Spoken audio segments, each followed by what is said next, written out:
எதிர்த்து திமுக சம்பவம் பண்றதை விட சிவகார்த்திகேயன் சம்பவம் பண்றாரா? நேத்து என்ன நடந்துச்சு பாத்தீங்களா? கர்மா இஸ் ஸ்டார்டிங் ஹியர். விதியுடன் மோது, விஜயுடன் மோதாதே. கோலிவுட்ல ஏதோ ஒரு இடத்த ஆண்ட பரம்பரை இல்லடா, ஒட்டுமொத்த கோலிவுட்டையே ஆண்ட பரம்பரை.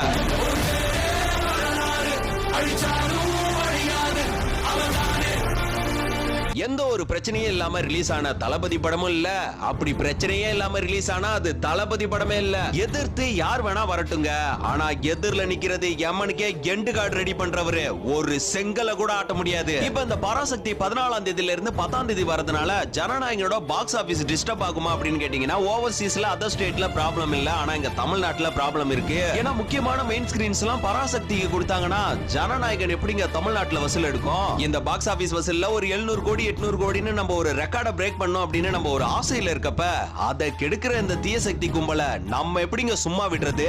எங்களுக்கு இது கடைசி படம், இதுக்கப்புறம் படம் கிடையாது, இதுக்கப்புறம் படம் கிடையாது, இதுக்கப்புறம் படம் கிடையாதுடா. எஸ்கே மயிரே, நம்ம தியேட்டர்ல உன் படத்தை ஓட்டனன் வை,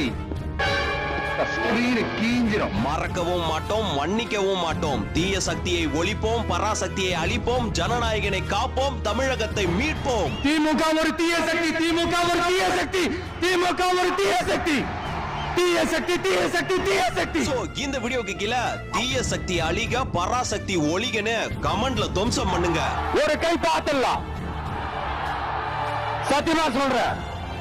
நான் ஒரு 2-3 வாரத்துக்கு முன்னாடி என்னமோ ஏதோ நினைச்சேன், பார்த்தலாம், சத்தியமா பார்த்தலாம்.